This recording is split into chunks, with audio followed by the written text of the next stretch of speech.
Em reunião com a presidente do STF, ministra Carmen Lúcia, diretor da Polícia Federal prevê conclusão de inquéritos da Lava Jato até o fim do ano. E você vai ver também. Polícia Federal afirma que falha humana é a hipótese mais provável para acidente aéreo que matou o ministro do STF, Teori Zavascki, e outras 4 pessoas. Presidente do STJ, ministra Laurita Vaz, mantém prisão de empresário investigado pela Operação Carne Fraca. A Advocacia Geral da União e deputada federal Cristiane Brasil entram com recursos para tentar reverter decisão que impede a posse da deputada como ministra do Trabalho. Mais de 60% das famílias brasileiras estão endividadas. Veja as consequências jurídicas e os direitos desses cidadãos. Essas e outras notícias agora, no Jornal da Justiça.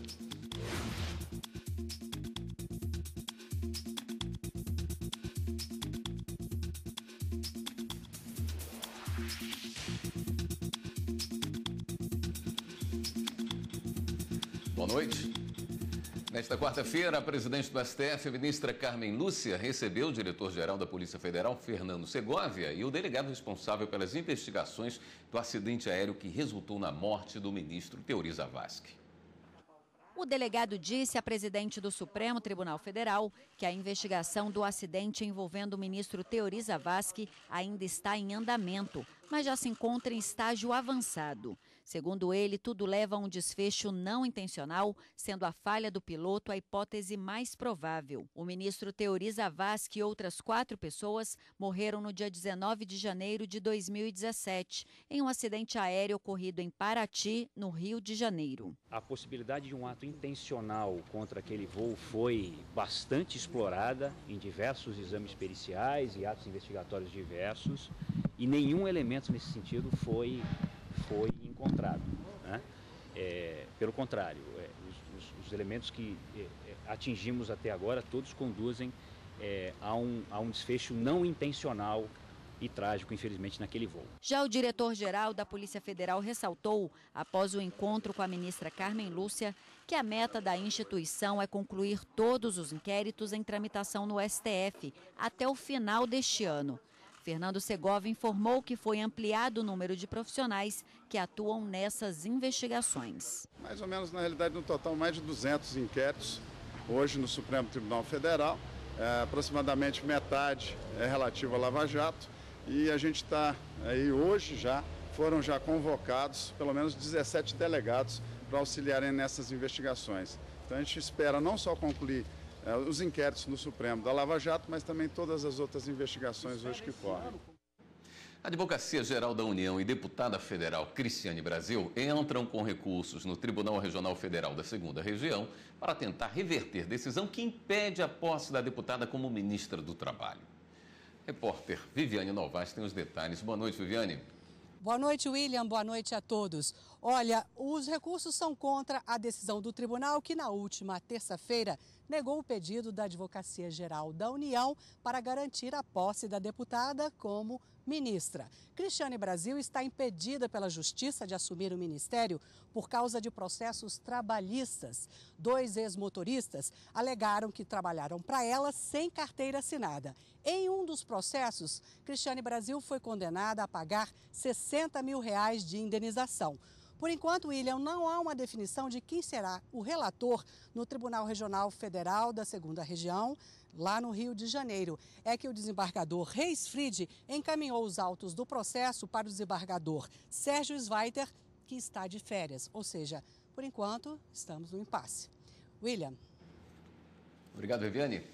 O empresário Idair Antônio Psim teve o pedido de liberdade negado pela presidente do Superior Tribunal de Justiça, a ministra Laurita Vaz. Ele foi preso em abril de 2017 durante a Operação Carne Fraca da Polícia Federal, que investigou a liberação de alimentos supostamente adulterados e sem a fiscalização da qualidade.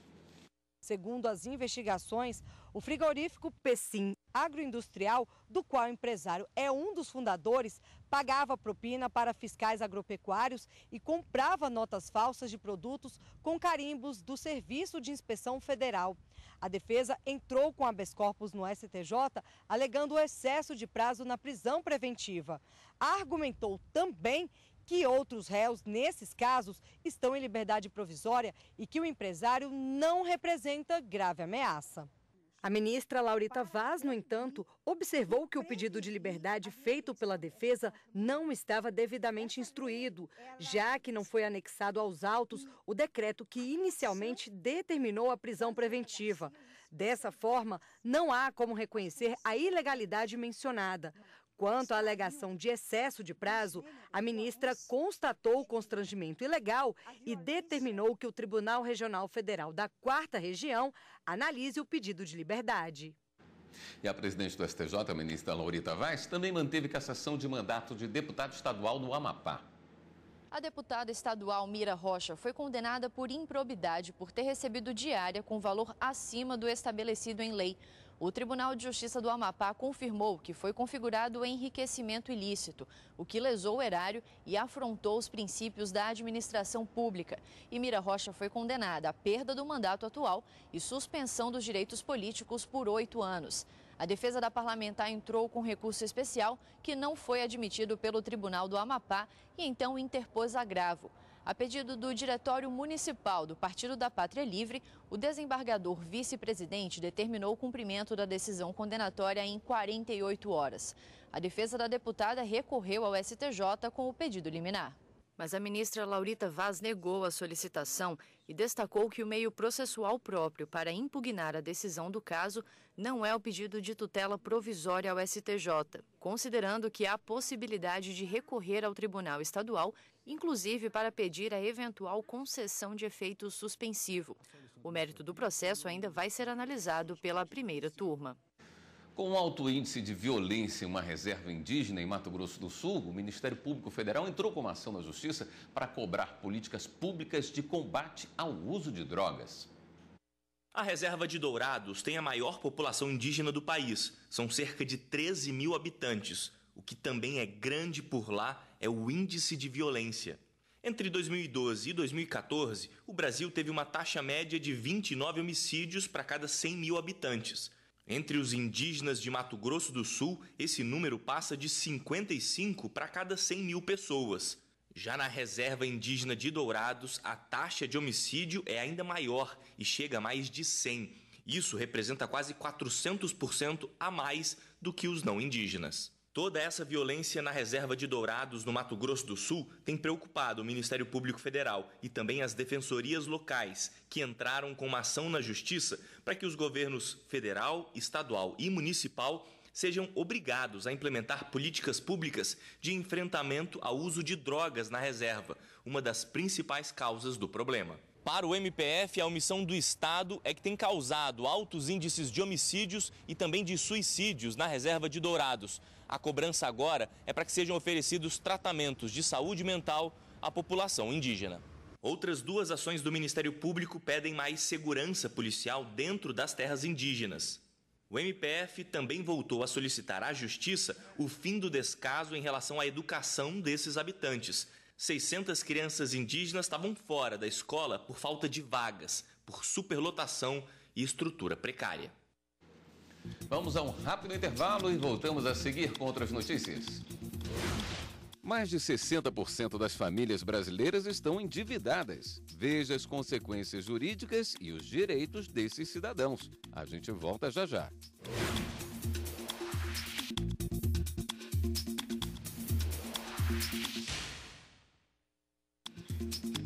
A rede pública de saúde começou a oferecer à população um medicamento de prevenção à contaminação pelo vírus HIV.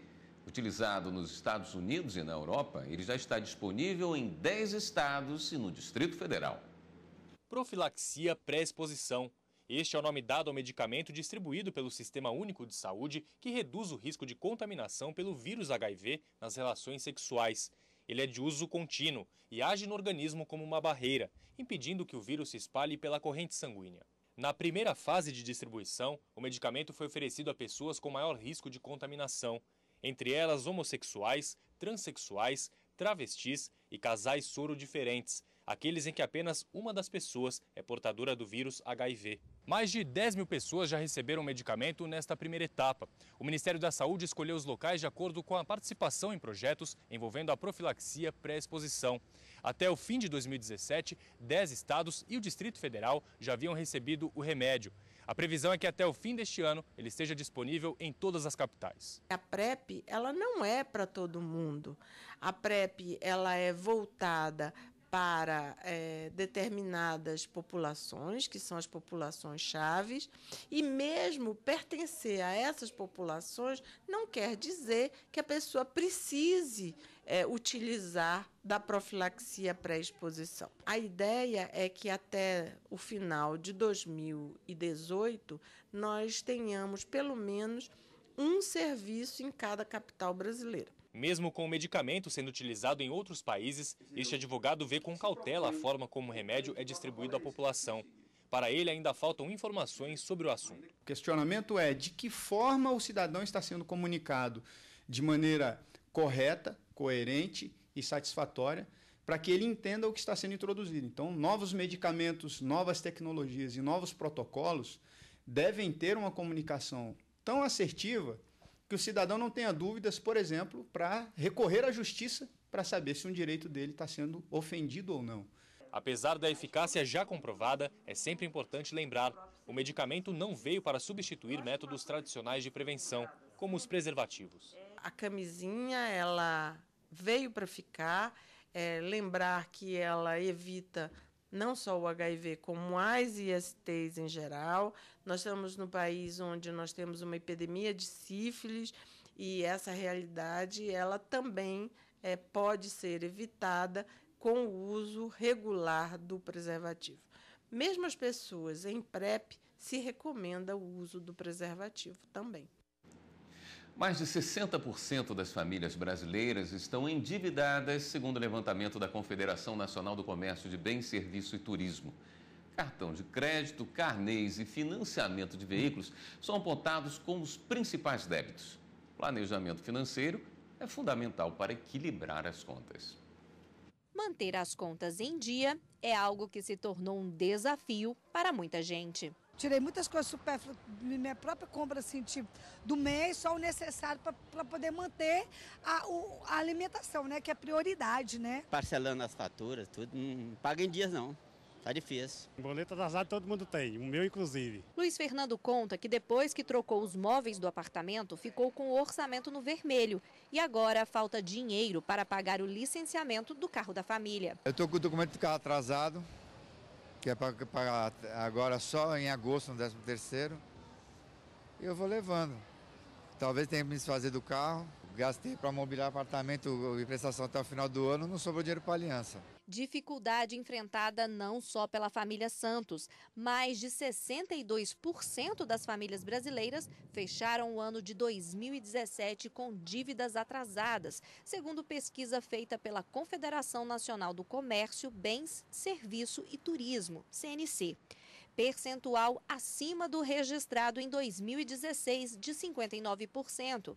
O levantamento também mostra que a média de atraso no pagamento de prestações e carnês é de 64 dias, ou seja, mais de 2 meses. Outro ponto que chama atenção é que mais de 14% das famílias afirmam estar superendividadas. O estudo mostra ainda que as famílias endividadas apontam o cartão de crédito como o principal vilão do descontrole financeiro. Depois vem as facilidades de compra por meio de carnês e financiamentos de veículos. Mas, para este economista, o problema não é a grande oferta de crédito, e sim a falta de planejamento financeiro. É um palavrão, falar planejamento financeiro, ou seja, colocar numa folhinha de papel, porque às vezes a gente fala na planilha, a pessoa não sei mexer em computador, então coloca numa folhinha de caderno o que é que você tem de renda e de despesa, separando o que é despesas, né, essenciais e não essenciais, ou supérfluas. E aí é um bom início. Ele também explica que, independentemente do nível de endividamento, é possível sair do vermelho. Para isso, é preciso, primeiro, listar todas as dívidas, Depois, separar os gastos essenciais, como alimentação, transporte, aluguel, de gastos considerados supérfluos, que seriam viagens, roupas da moda e até gastos com alimentação em restaurantes e bares. O terceiro passo é calcular a renda total da família e analisar o que pode ser cortado do orçamento para fechar as contas. E, por último, negociar com os bancos ou instituições financeiras as prestações atrasadas de financiamentos e empréstimos. As pessoas têm que fazer algum tipo de sacrifício, porque sempre um ajuste é ruim, é amargo, é um remédio. Remédio não é amargo? Tem que tomar. E depois aí você pode ter uma situação bem melhor da forma que você conseguiu tomar o remédio, né? Para falar mais sobre o assunto, eu recebo o advogado Reginaldo Pereira de Araújo. Doutor Reginaldo, obrigado por estar aqui no Jornal da Justiça. O cartão de crédito sempre é mostrado como vilão. A que se deve? É a facilidade que se tem para se pegar o crédito do cartão ou os contratos ainda trazem uma situação pouco vantajosa para a pessoa que está adquirindo o crédito? Sim. E, nesse sentido, é bom estabelecer alguns pontos. Porque, para o cartão de crédito, é a linha mais facilitada que o consumidor tem acesso a instituições financeiras que administram esses cartões. Então, ou seja, hoje, de qualquer forma, quando você começa a sua vida laboral, você automaticamente, ao receber um salário ou receber valores que agregam, ou como colaboração, até mesmo estágio, as instituições já lhe oferecem um cartão de crédito. E essa facilidade, essa concessão indiscriminada de crédito colabora sobremaneira para o endividamento daquelas pessoas que não têm o mínimo de planejamento. Por quê? Porque o Estado não tem uma política de incentivar a educação financeira para jovens e adultos, muito menos um planejamento, ou seja, nesse caso aí, um planejamento de finanças pessoal. Essa facilidade de se adquirir crédito nem sempre é bem-vindo pelo Código de Defesa do Consumidor, por exemplo, não vê com muito bons olhos. Inclusive, existe um limite para que você possa entrar no seu salário, não é? Vamos lá. Esse limite que está sendo colocado por você é muito bom, mas nós devemos nos ater ao seguinte aspecto. Primeiro, hoje, os tribunais eles endureceram bastante em relação a esse limite de 30%. Como eles endureceram? É o tanto que você pode comprometer o seu salário. Sim, só que em alguns casos, esse limite se excede. Então, você já tem lá uma condição de 30% que você tem em consignado, mas você também deve o seu cheque especial. Então, as instituições financeiras, quando você faz um contrato de cheque especial, esse valor é depositado na sua conta e a instituição está te oferecendo um crédito direto e vai lhe cobrar isso. E muitas vezes ultrapassa esse limite de 30%. E isso não é ilegal. E os juros são bem altos. E os juros são bem altos. Então, ou seja, os tribunais, eles estão... há uma construção jurisprudencial no sentido seguinte, nós temos que analisar sobre o aspecto da dignidade humana e também da satisfação do crédito que o concedeu. Então, buscar esse justo equilíbrio é importante. E muitas vezes, nesse sentido, quando houver uma necessidade, por exemplo, os tribunais estão de portas abertas, por exemplo, a prestação jurisdicional hoje ao cidadão existe no sentido de verificar realmente a situação para a sobrevivência dele. E não daqueles devedores que sabem que não têm capacidade financeira, se endividam para buscar de maneira indevida essa prerrogativa dentro do judiciário. Uma empresa pode abrir falência. Pessoa física pode também? Existe uma situação parecida? Bem, sua observação foi muito boa nesse sentido. O que existe equivalente para a pessoa física é a insolvência, que é prevista no artigo 955 do Código Civil. O reflexo da insolvência para a pessoa física, ele é muito próximo do que é efetivamente praticado para a pessoa jurídica. Só que é uma medida muito radical. E, dentre toda essa questão, nós temos que também verificar que te inibe de você exercer até mesmo alguns tipos de cargos ou função. E perde o direito ao crédito. Sim, de imediato. Seria negativado. Porque uma das questões iniciais, por exemplo, quando você fica inadimplente, a primeira coisa que ocorre é a perda do crédito. A segunda é a negativação do nome desse devedor junto aos órgãos de proteção ao crédito, ou o que comumente nós conhecemos por SPC e Serasa. Em seguida, existem os protestos que são feitos no cartório. E em ato contínuo, o credor vai ao Poder Judiciário para buscar a satisfação desse crédito. Dívida prescreve? Vamos lá. A dívida prescreve desde que o credor não pratique nenhuma ação no sentido de cobrar. Caso contrário, ela não prescreverá. Porque se você efetivamente inicia um processo de cobrança e vai sempre buscando por vários meios essa satisfação, essa prescrição passa a não ser aquela que as pessoas conhecem de 3 ou de 5 anos. Um exemplo, nós temos casos de créditos que foram satisfeitos por volta de 12, 13 anos depois que o processo foi iniciado. Quer dizer, essa história de espera 5 anos que você zera suas dívidas não existe. Bem, isso aí, como pode dizer, isso é flexibilizado. Perfeito. Doutor Reginaldo, muito obrigado por estar aqui no Jornal da Justiça e pelos seus esclarecimentos. Eu que agradeço. E você vai ver no próximo bloco do Jornal da Justiça. A Associação Paranaense de Cultura é condenada a indenizar professora constrangida em reunião com colegas de trabalho e estudantes. A gente volta em instantes.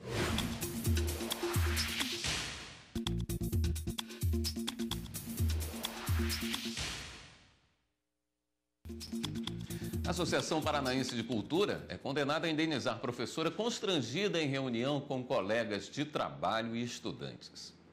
O Tribunal Regional do Trabalho do Paraná manteve a sentença de primeiro grau, que condenou a instituição ao pagamento de R$ 9 mil por dano moral à professora. A decisão foi com base em relato de testemunha. De acordo com a professora de Engenharia Ambiental, o diretor do curso adotou um procedimento para avaliar a qualificação profissional dos docentes. Os professores tinham que ficar no palco e eram avaliados pelos alunos, que apresentavam opiniões a respeito de cada educador. A profissional alegou que o método resultou em ofensas públicas verbais e que a situação foi constrangedora. A associação recorreu ao TST argumentando que a ofensa não partiu da instituição, e sim de um aluno, e que, por isso, não poderia ser responsabilizada. Mas o relator do caso na primeira turma, ministro Hugo Carlos Scheuermann, não aceitou o recurso. O ministro explicou que, para entender de forma contrária, seria necessário o reexame de fatos e provas, o que é vedado pela súmula 126 da Corte Superior Trabalhista. Todos os ministros acompanharam o relator. O aplicativo de multas do Denatran, chamado de SNS, Sistema de Notificação Eletrônica, permite obter descontos de até 40% nas infrações de trânsito e pode ser usado por qualquer motorista. Mas para funcionar é necessário que os órgãos de cada estado façam adesão ao sistema. O objetivo é diminuir custos e burocracia. O Distrito Federal foi uma das primeiras unidades da federação a implantar o aplicativo. Desde janeiro do ano passado, 165 mil veículos já foram cadastrados pelos donos.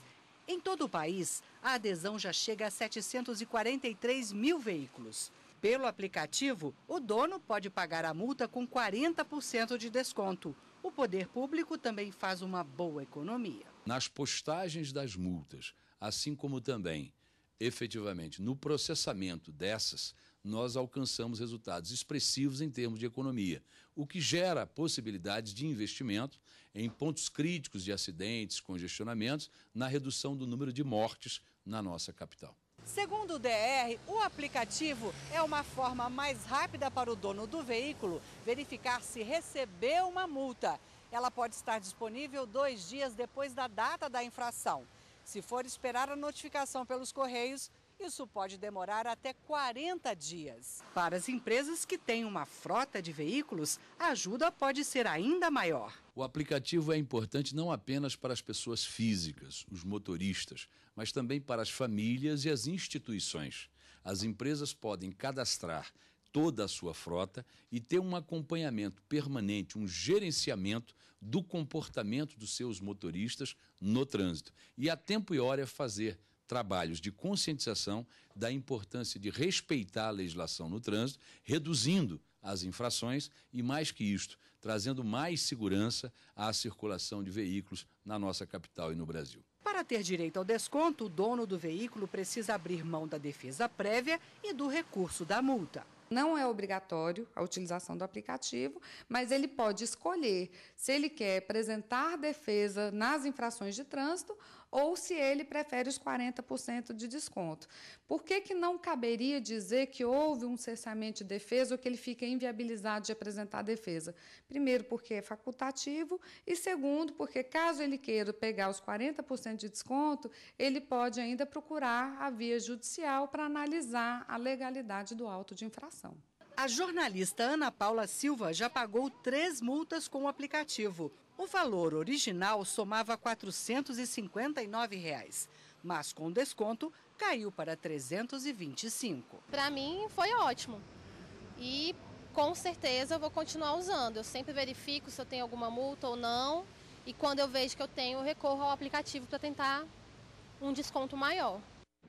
E uma última notícia, a Justiça do Rio de Janeiro aceitou agora há pouco mais 3 denúncias do Ministério Público contra o ex-governador do Rio, Sérgio Cabral. Com isso, ele se torna réu pela 20ª vez na Operação Lava Jato. Todas as denúncias dizem respeito a recebimento de propina em troca de contratos com o governo do Estado. Sérgio Cabral já foi condenado em primeira instância a 87 anos de prisão. O Jornal da Justiça fica por aqui. Uma boa noite para você e continue aqui na TV Justiça.